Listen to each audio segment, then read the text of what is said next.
विश्वाला शांततेचा महान संदेश देणारे जगतवंदनीय जगद्गुरु शाक्यमुनी शाक्यशी तथागत भगवान गौतम बुद्ध बोधिसत्व परमपूज्य भारतरत्न डॉक्टर बाबासाहेब आंबेडकर संतांचे संत कबीर संत गाडगे बाबा क्रांतीवीर ज्योतिराव फुले छत्रपती शिवाजी महाराज छत्रपती शाहू महाराज यांच्या पवित्र स्मृतीस त्रिवार अभिवादन. त्याचप्रमाणे महान स्त्रीरत्ने माता महामाया, माता यशोधरा, माता रमाई, भीमाई, सावित्रीबाई फुले, माता जिजाई यांच्या पवित्र स्मृतीस पंचांग प्रणाम. ज्या संस्थेच्या माध्यमातून भारतभर बौद्ध धर्माचा प्रचार आणि प्रसार होतो ती तमाम भारतातील बौद्धांची मातृसंस्था ते बुद्धिस्ट सोसायटी ऑफ इंडिया अर्थात भारतीय बौद्ध महासभा या धम्मसंस्थेचे प्रथम अध्यक्ष संस्थापक बोधिसत्व परमपूज्य भारतरत्न डॉक्टर बाबासाहेब आंबेडकर, दुसरे तह्यात राष्ट्रीय अध्यक्ष चैत्यभूमीचे शिल्पकार बौद्धाचार्याचे जनक सूर्यपुत्र भैयासाहेब आंबेडकर, तिसऱ्या राष्ट्रीय अध्यक्ष विद्यमान संरक्षक आदरणीय महाउपासिका मीराताईजी आंबेडकर यांच्या आणि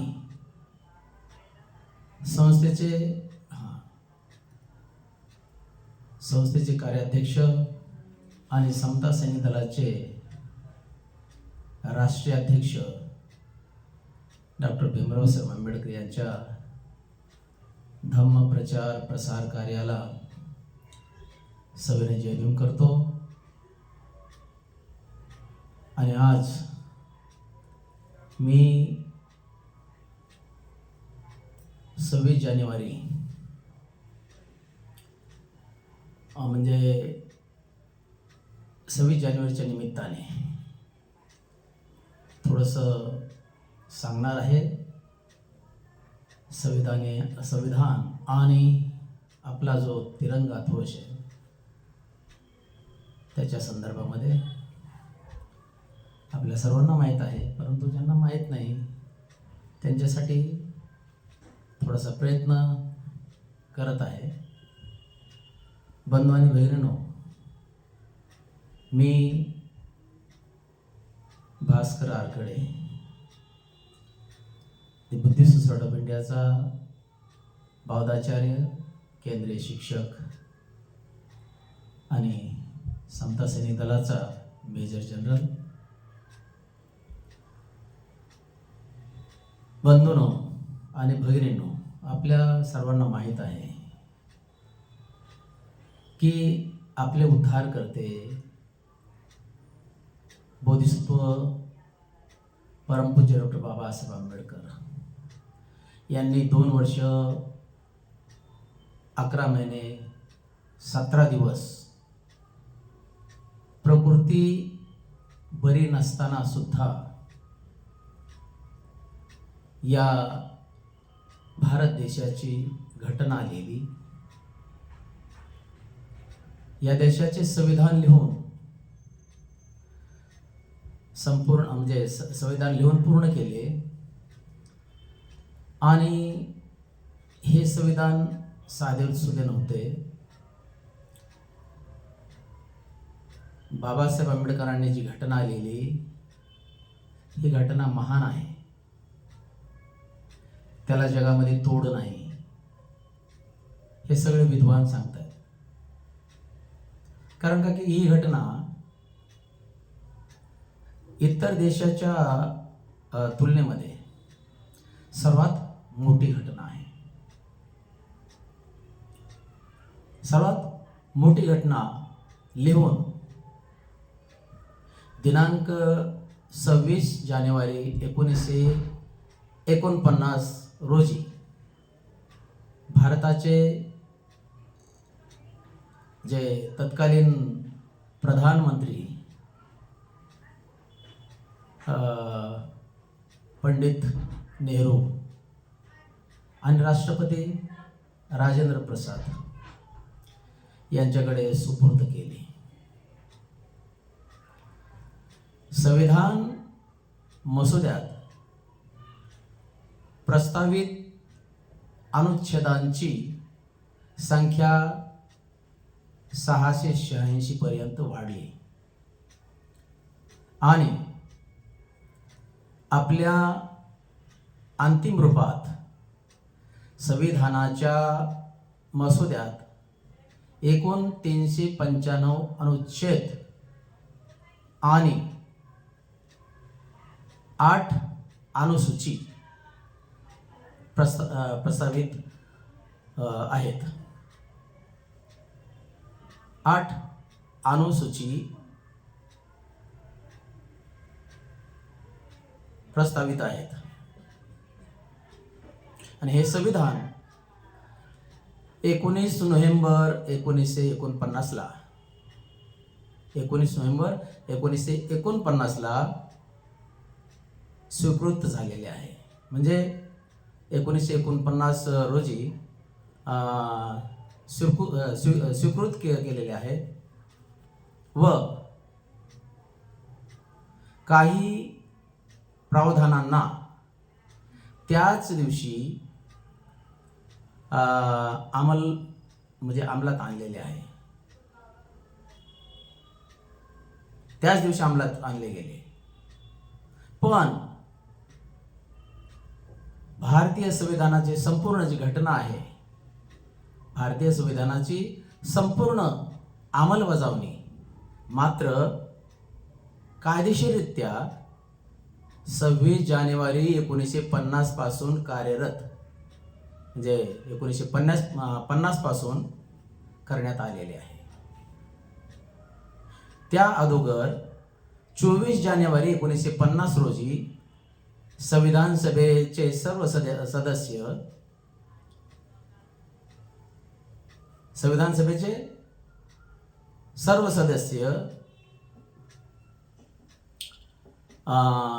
संविधानाच्या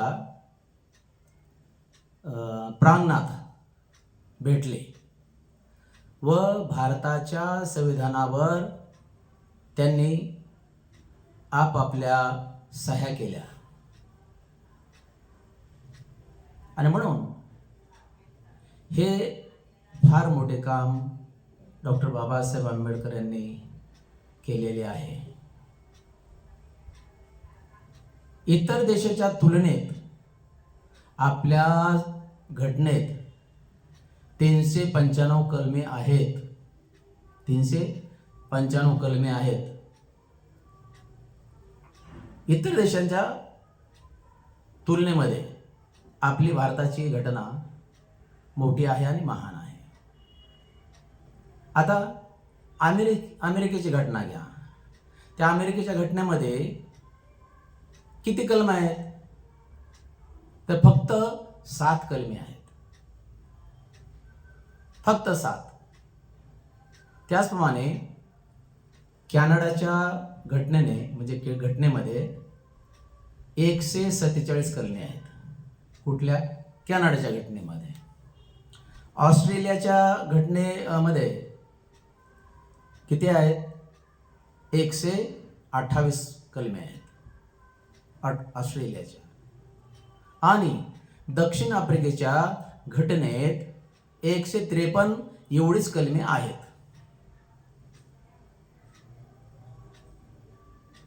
आणि म्हणून म्हणायचं की आपली ही राज्यघटना मोठी आहे आणि महान सुद्धा आहे.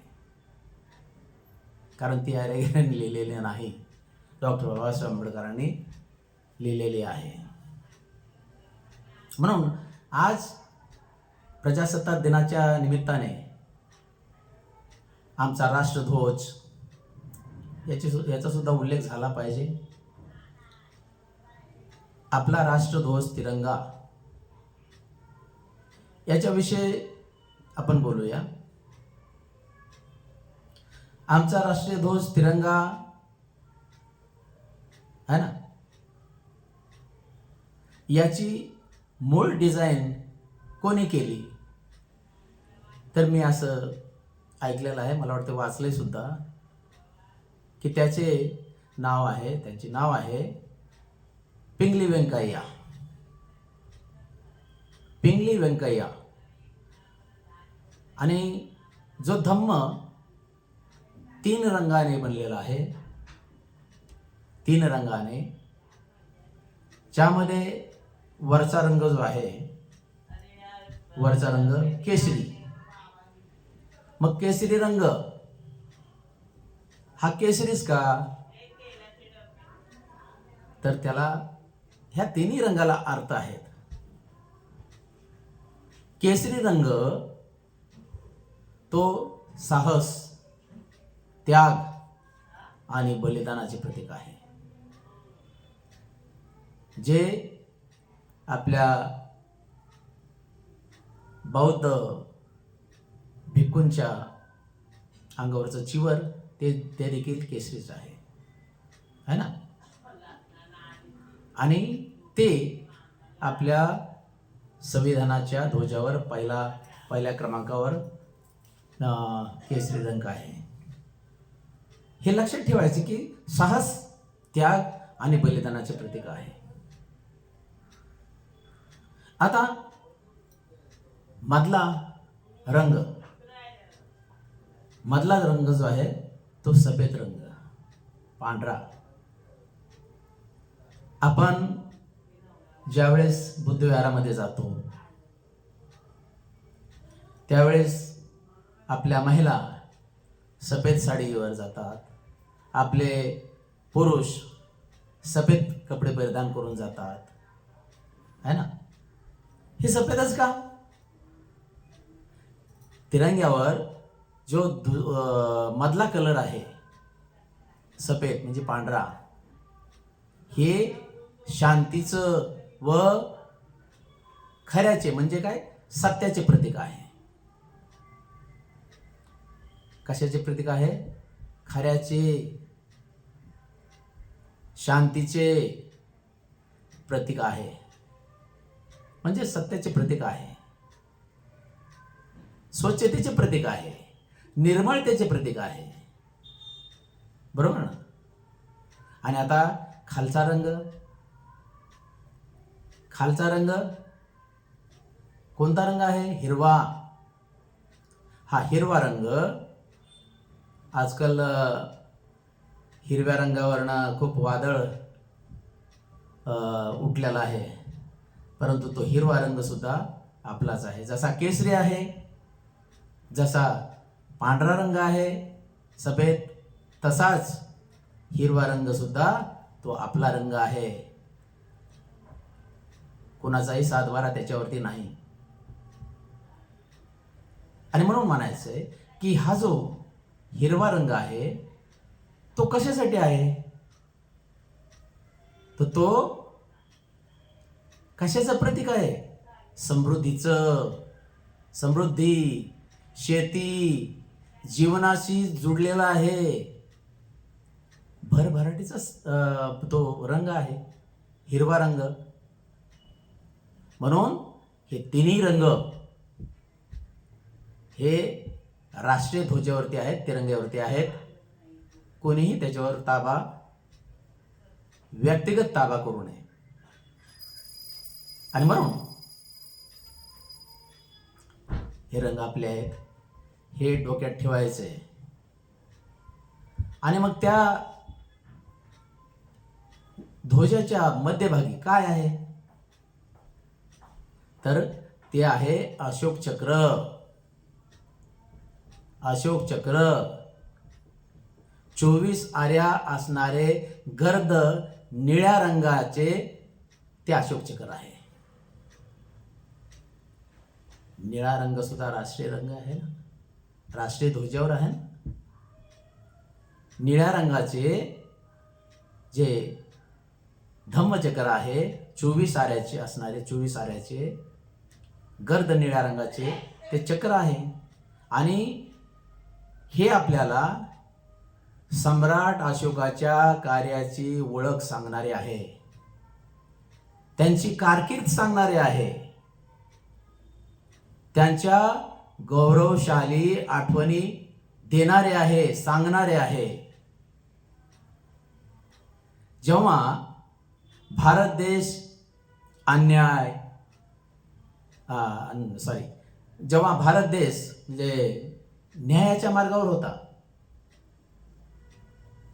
अहिंसेच्या मार्गावर होता आणि बंधुत्वाच्या मार्गावर होता, व्यवस्थितरित्या चालला होता, धर्माच्या मार्गाने तो व्यवस्थितरित्या चालला होता. पुढे तो जे धम्मचक्र आहे तर हे कुठून आलं बरं? धम्मचक्र सम्राट अशोकाचं. तर हे धम्मचक्र सारनाथच्या ऋषीपतन या ठिकाणाहून, म्हणजे आताचं जे काय म्हणतात त्याला धम्मिक स्तूप आहे ना, त्या धम्मिक स्तूपाच्या बाजूला मृगदा वनाच्या समोरच ऋषीपतन आहे. ज्या ठिकाणी ऋषीचं पतन झालं, म्हणजे ते ऋषीपतन स्थळामधून सिंहस्तंभावरून ते घेतलेले आहे, जे आज आमच्या राष्ट्रीय प्रतीकाचा हिस्सा आहे. अशोक चक्र हे धम्मचक्राने प्रेरित आहे आणि हे तथागत भगवान गौतम बुद्धांच्या शिकवणीचे म्हणजे शिकवणुकीचे प्रतीक आहे. आज आपण पाहतो आहोत सगळीकडे देश आमचा, हे गर्वाने सांगितलं पाहिजे की देश आमचा आहे, परंतु आपल्या आपल्या धर्माचा जय जयकार करतात, आपल्या आपल्या धर्माचा जय जयकार करतात. तर ते नाही व्हायला पाहिजे, कारण देश हा सर्वांचा आहे, कोणी एकटेचा नाही. तुम्ही भारत सोडून जा, तुम्ही इतर देशामध्ये जा, जाती जातीत विभागू नका, जाती जातीत कुणालाही त्रास देण्याचा प्रयत्न कोणीही करू नये. कारण का, हा देश जो भारतामध्ये राहतो, जो भारताचा नागरिक आहे, त्याचा तो देश आहे. जो भारतावर प्रेम करेल त्याचा तो देश आहे हा. आणि म्हणून हा काय आहे हे धम्मचक्र, की सम्राट अशोक याचा इतिहास आहे त्या धम्मचक्रामध्ये. ते धम्मचक्र प्रेरित आहे तथागत भगवान गौतम बुद्धांच्या म्हणजे विचारातून. भगवान बुद्धाची शिकवण आहे त्याच्यामध्ये, ते आपले प्रतीक आहे. त्यात 24 आर्या आहेत, म्हणजे 24 धम्म सिद्धांत. 24 आर्या म्हणजे 24 धम्म सिद्धांत आहेत, बरोबर. जसे प्रेम, करुणा, मैत्री, सत्य, अहिंसा, संयम, धैर्य, त्याची आम्हाला आठवण करून देत आहे हे धम्मचक्र. जसे की काळानुसार जीवन सुद्धा निरंतर पुढे चाललेले आहे आणि ते चालत राहिले पाहिजे, ते कधीही थांबले नाही पाहिजे. ध्वजाची डिझाईन मागाशी सांगितल्याप्रमाणे पिंगले व्यंकय्या यांनी तयार केलेली आहे. यांनी तयार केलेली होती आणि शेवटी मंजूर करणारी ध्वज समिती यामध्ये सुद्धा डॉक्टर बाबासाहेब आंबेडकर होते. हो, तेच डॉक्टर बाबासाहेब आंबेडकर ज्याने या भारत देशाचे संविधान लिहिले आणि या देशाची शान राखली. या अशोक चक्राचा संदेश बाबासाहेबांच्या विचाराप्रमाणे आहे. कारण बाबासाहेब आंबेडकरांनी हमेशा धम्मचक्राला न्याय देण्याचं काम केलेलं आहे. धम्मचक्राला न्याय, समानता, बंधुत्वाचे प्रतीक मानलेले आहे डॉक्टर बाबासाहेब आंबेडकरांनी. आणि म्हणून त्यांनी आपले पूर्ण जीवन समाजासाठी, समाजाच्या उद्धारासाठी संघर्षात काढलेले आहे. आणि हाच संदेश आमच्या या तिरंग्यावर फिरणाऱ्या अशोक चक्रात लपलेला आहे. या तिरंग्यावर फिरणाऱ्या अशोक चक्रात लपलेला आहे. म्हणून या गणतंत्र म्हणजे प्रजासत्ताक दिनाच्या निमित्ताने फक्त झेंडा फडकवून चालणार नाही बंधूंनो. फक्त झेंडा फडकवून चालणार नाही. त्याचे प्रत्येक रंग व प्रत्येक म्हणजे चक्रातील प्रत्येक आऱ्याचा प्रत्येकाने आपल्या जीवनात त्या उतरवायला पाहिजे. ते पाहायला पाहिजे की आर्या या 24 आर्या काय आहेत, त्या काय सांगत आहेत, त्याच्यात इतिहास काय इतिहास दबलेला आहे. तो वाचला पाहिजे, तो पाहिला पाहिजे. आणि म्हणून मी आज या प्रजासत्ताक दिनाच्या निमित्ताने 2 शब्द आपल्यासमोर बोललो आहे. कारण आज आहे प्रजासत्ताक दिन. बंधूंनो, मी जे वाचले आहे ते आपल्याला सांगितलेले आहे. काही चूक असू शकते, परंतु मी ऐकलेलं आहे, वाचलेलं आहे, तेवढं मी सांगितलं. कारण बाबासाहेबांची अफाट याच्यामागं कष्ट आहे. आणि एवढं बोलून आज याच ठिकाणी मी थांबतो. आपल्या आज या प्रजासत्ताक दिनानिमित्त आपल्या सर्वांना हार्दिक शुभेच्छा देतो आणि याच ठिकाणी थांबतो. नमो बुद्धाय. जय भीम, जय संविधान आणि जय भारत. धन्यवाद.